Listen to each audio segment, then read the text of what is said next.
Hey folks, Jay from Bantha Brothers here, bringing you episode 2 of our mail call videos. Today I have a little stack of parcels.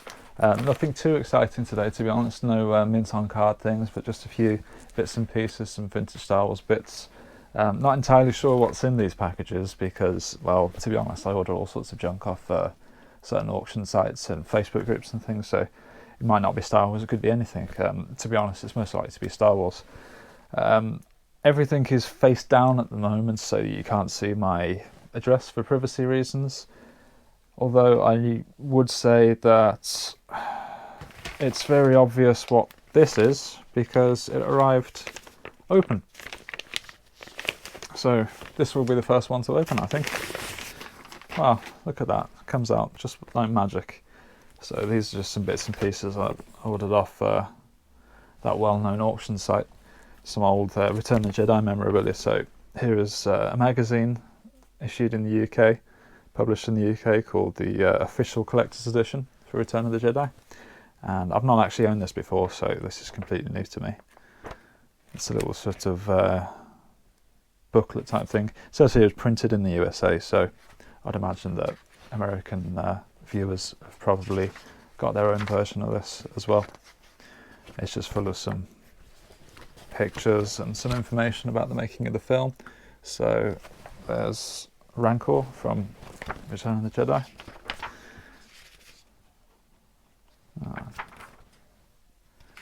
This is really interesting, actually. So it's got some information about the sound effects and how they made the creatures, the puppeteering and things like that. Can see all of that kind of stuff. It's a nice full colour posters. There's a Rebo band.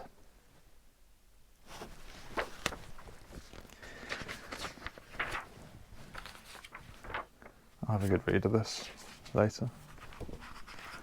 A full colour page from the skiff scene. So this is an original magazine release from 1983. That's something cool to add to my Return of the Jedi collection. Next up we have the storybook based on the film. Now some of you will probably already have this version in a hardback. They released a hardback version, which I've already got a couple of copies of, but it was included with the bundle, so it's just nice to have the variant in the paperback version. I'm just looking behind me because I've actually got a couple of copies of the hardback just up there, which I might show you later. It's nothing too exciting. It's just like a sort of a text version with some photos and stuff. I think you could get this, or perhaps it was the hardback version, places like Marks and Spencer's, a shop that we have over here in the UK. I'm not sure where this was sold. If you know where this edition of the storybook was available back in the day, back in the 80s, back in 1983, then drop a comment on this video and let me know. It was before my time. And we have a poster magazine. This is issue 1 of the poster magazine. You can already see it's got a picture of Harrison Ford as Han Solo there.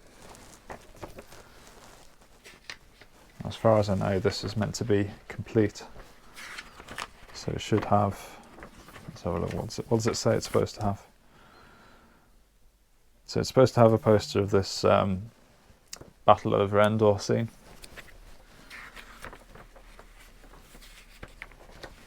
If we fold it out, it's got some information and profiles on the characters and things. If we fold this out, it should be the poster. Yeah, there we are. That's pretty cool. It's bigger than I was expecting. That's pretty cool. Nice big Star Destroyer there. And some TIE fighters and the second Death Star. As far as I know, there are 4 issues of this British poster magazine. I've got the second issue. I just need to look out for issues 3 and 4. If you know of any extra issues, I don't know if there was ever a 5th issue, let me know. And then we have here the what's this called? Giant Collector's Compendium. Heroes, villains, creatures, and droids. So this is very similar. It's like a great big fold-out thing, which there seems to be loads of these released in the 80s for all sorts of properties. It's got, you know, big colour pictures. And it's just kind of like little profiles about all the main characters and things. You don't tend to get stuff like this these days. I remember similar things back in the 90s when I was a kid. It's nice that this one's stapled together because I've seen them before on eBay and they're all falling apart, but this one's nice and intact, so that will go in the collection. So that's 4 nice Return of the Jedi pieces for the collection. Okay, moving on to this. Not entirely sure what this is going to be. It's flat. Don't remember ordering anything flat, you know, because mostly I just buy figures and accessories for figures and things like that. So I don't know. It might be some instructions. Let's have a look.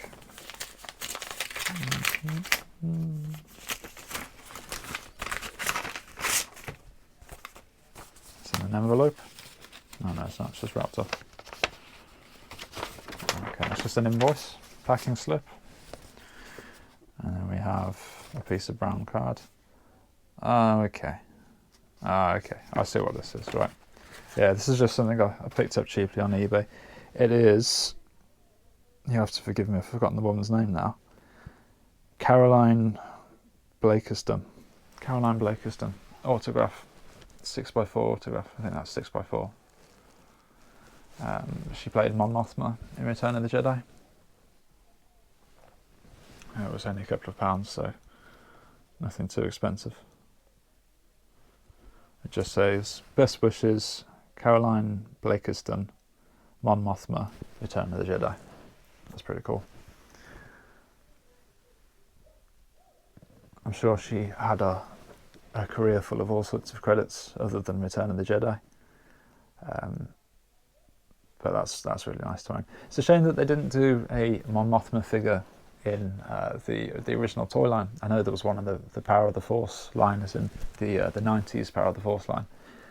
But seeing as they did loads of skiff guards and Jabba's palace creatures and all sorts of things, but they never did Mon Mothma, and seeing as she has a speaking role, she deserved a figure, to be honest. Okay, so we've got 3 packets left and they all look like they contain figures, so hopefully there's some exciting things in here. Just grab my scissors.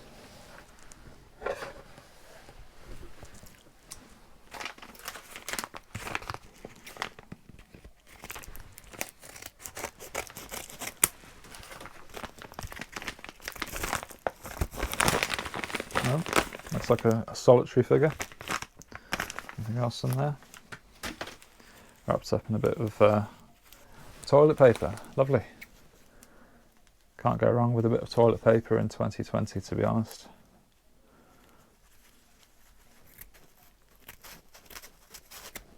It's Greedo.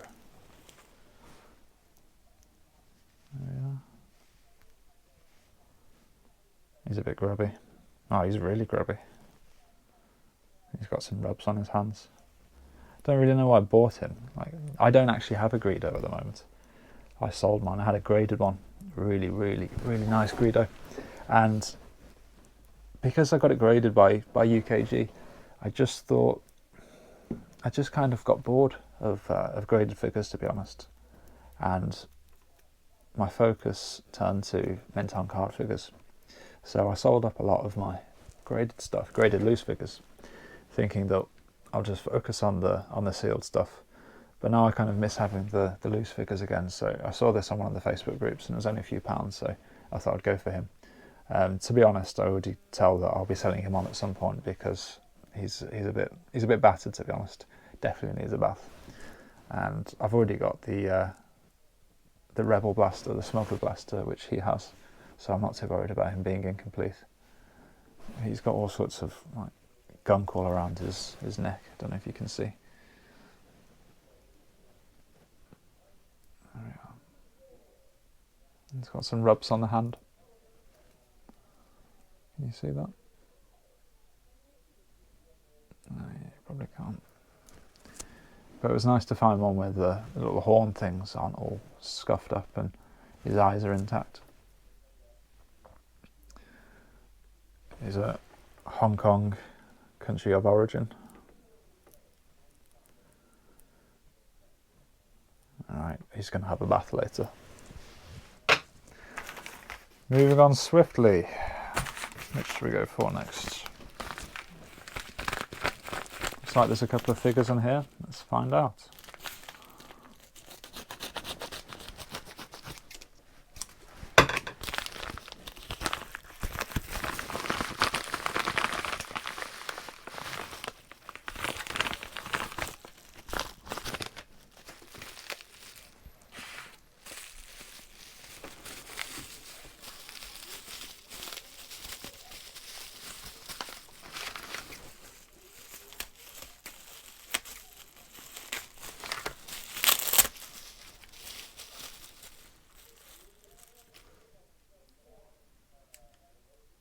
Oh, okay.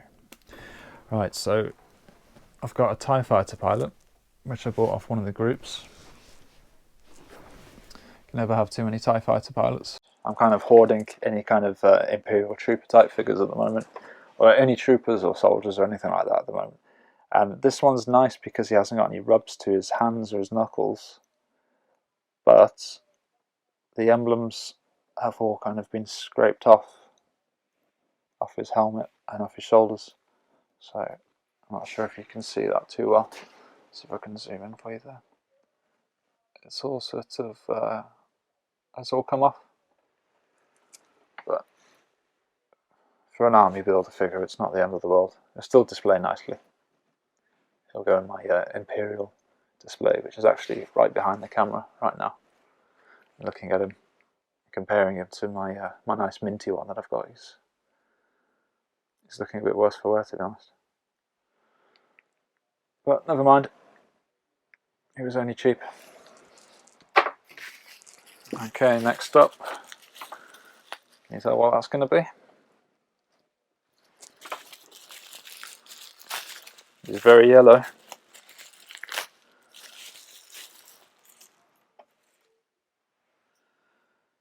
It is a Hong Kong Biker Scouts. Limbs aren't too bad.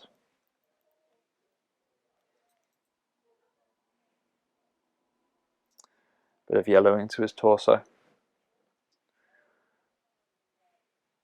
couple of years ago, I probably would have bleached that, or put him in some peroxide for a couple of days. But I don't advocate doing anything like that anymore. And I'll tell you why. Because if you start messing around with the plastics and you sell something on, or you trade it or something with another collector, and it's been treated with peroxide, then 9 times out of 10 this yellowing returns.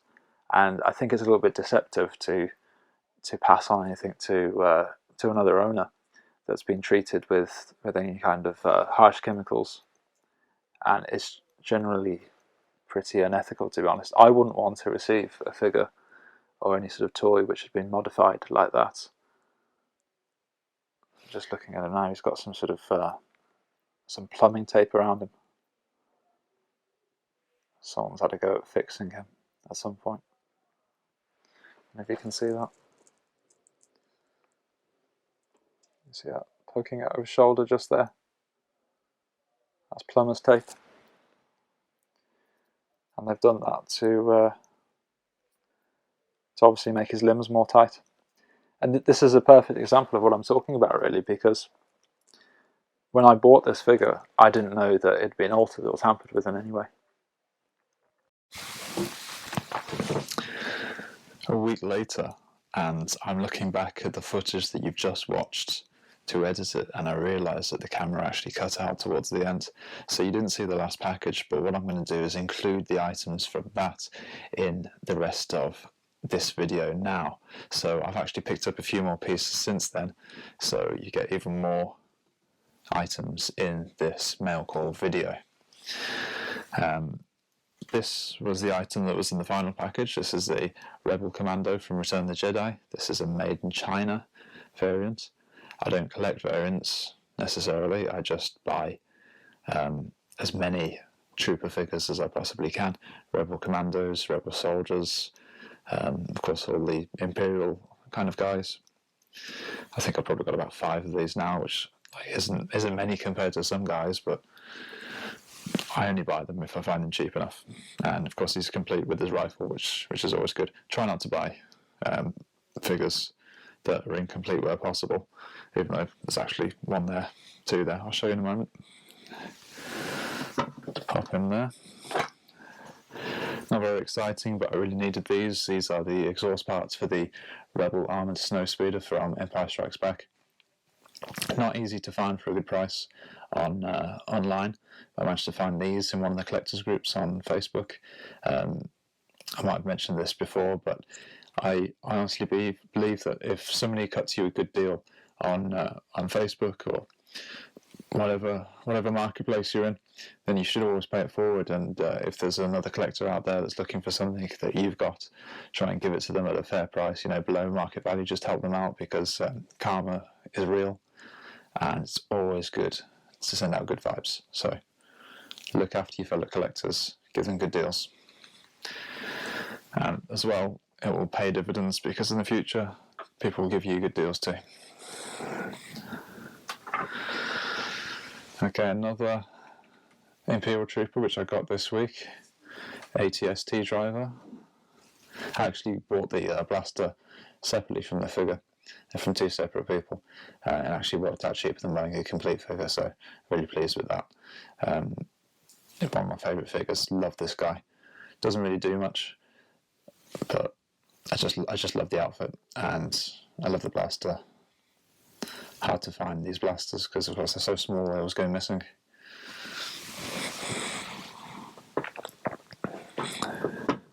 That's a Taiwan variant, that one is, if anybody cares. And another trooper. This is a rebel soldier from the Hoth scene on Empire Strikes Back, and he's complete with his Bespin blaster. This is a raised bar China COO. Again, I don't pay any attention to those myself. I just buy the figures. I think he's my 3rd now, but he's only my 2nd one that's complete.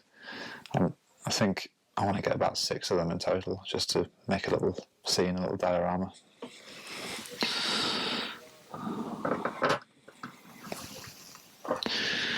You know how a minute ago I said that I don't buy incomplete figures? Well, I lied. I bought this one. He's incomplete. This is the Luke Endor, the Luke Poncho figure from the last 17 line. Now, I had a really nice one of these, which I bought a few years ago. I actually bought that in pieces. I bought the poncho separately to the rest of the figure and the other accessories. But it was a lot easier 3 or 4 years ago to do that than it is now. The blaster for this, the Black Palace blaster, is like gold dust. It's so hard to find. And of course the belt, which is slightly different to the Leia poncho belt. I only bought this because it was so cheap and it needed to fill a gap in my collection, because I sold mine. I sent mine off for grading, and it came back UKG 90 gold, which is really cool, but I ended up selling it. I needed the money. I don't regret selling it, but it's nice to have this back as a collection filler for now.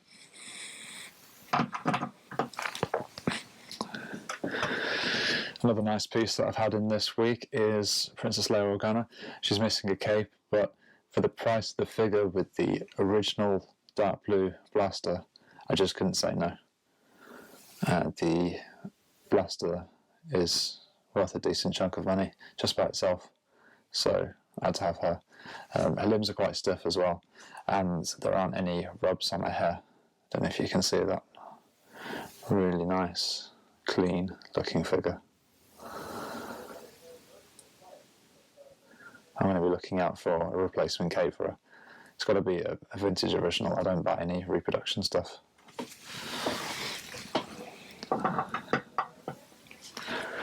If anyone's interested, she's Hong Kong.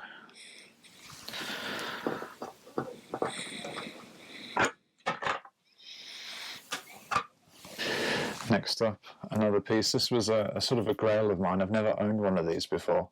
This is the YPS Trooper, YPS Hoth Stormtrooper YPS was a German comic, and each month with each issue they gave away a small puzzle or a little gift, a little toy, which was called a gimmick. And one month they gave away the Hoth Stormtrooper, which we call the Snowtrooper these days. And legend has it that they ran out of the blue rifle that normally comes with it, so they gave out this black Action Force rifle. Now, of course, Action Force is a Palitoy property, just as Star Wars was in many European countries, so it's not that unusual that they included this figure. But it's hard to find by itself, and of course everybody wants the variant with the black figure because that's like the scarcer one, the more unusual one. Another couple of points that make this figure different to the regular international Hoth Stormtrooper is the fact that the slits on the side of the skirt are different to the normal one in the way that they're circles. Let me just take this off and I'll show you. It's probably a bit easier than describing it. This one's got some slight rips in the skirt, which, you know, I will want to upgrade at some point, but the price of this was so good that I couldn't say no, to be honest. In my mind, it was worth it just for the rifle by itself. Now, if you look very closely, you can see that the shape of the holes on the skirt are completely different to the regular version. You can see mine's got a rip there, so I'll be looking out for a replacement for that. Also, the plastic on this is a different consistency to on the regular figure. It's a sort of a more glossy, more dense kind of plastic, and the regular one is a more sort of how do I describe it? I think on the regular figure, the plastic used on the torso is more similar to the plastic used on the arms and legs. And on these figures, I think they call these the PvP variation, but correct me if I'm wrong in the comment section down below. This is a 2-scar Sierra, so the words Hong Kong are both scarred out. You can get all different variations of this, so some of them have got one word scarred out, and some have got both, or some don't even have either. Some of them, they just have some letters peering through, and the reason for that is because they produced this figure in such high numbers that throughout time the mould sort of deteriorated. So where they were covering up the old Hong Kong wording, and the parts of the mould just kind of wore away. Anyway, this is a nice figure for variant collectors. I'm not a huge variant guy, but I had to have this blaster. I just think that's really cool. So if you can see that close up of that for you. Really nice piece of Star Wars history, especially for European collectors and Palitoy collectors.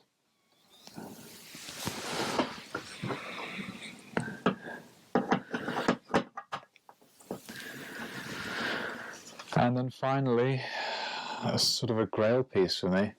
Now, I have owned one of these before. I got it graded, sold it, needed the money. Money was useful for something. Don't regret it, but glad to have another one on my collection. This is the Blue Saber Luke in Jedi Knight outfit. Of course, he's supposed to have a green saber in Return of the Jedi because Darth Vader chopped his hand off at the end of Empire Strikes Back. Spoiler alert. So this blue saber is erroneous. However, seeing as they'd already released 2 Luke Skywalkers with the wrong colour lightsaber, it's not really a big deal. Luke Farmboy and Luke Bespin both had yellow lightsabers when they're clearly meant to be blue. I'm just going to put this down before I drop it.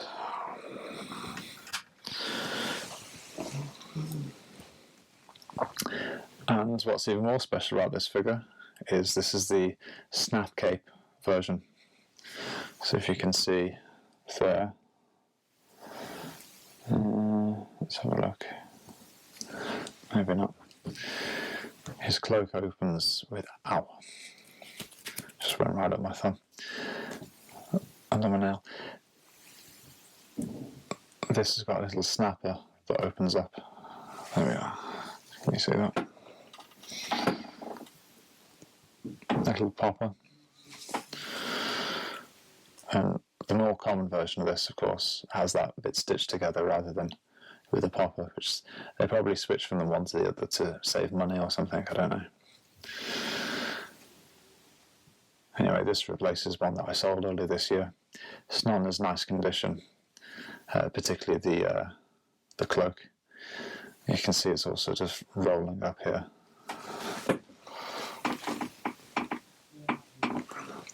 I could potentially sort of iron it out and spray it with some starch, but I don't really like messing around too much with vintage figures. I'd rather just leave it as it is. I'll probably upgrade this at some point. Also, the snap part is a little bit corroded.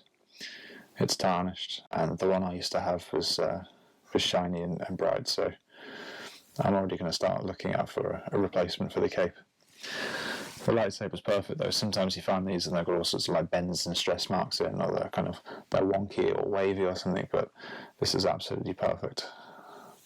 And I've tested it, and it does it passes the float test and all that business, and it's definitely the right mould and everything. This is the real thing.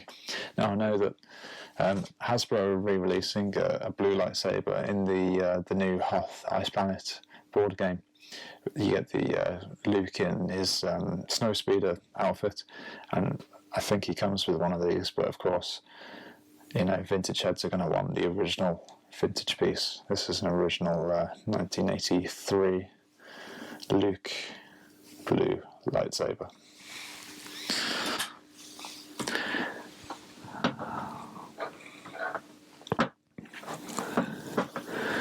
Okay, so that wraps it up for this mail call video.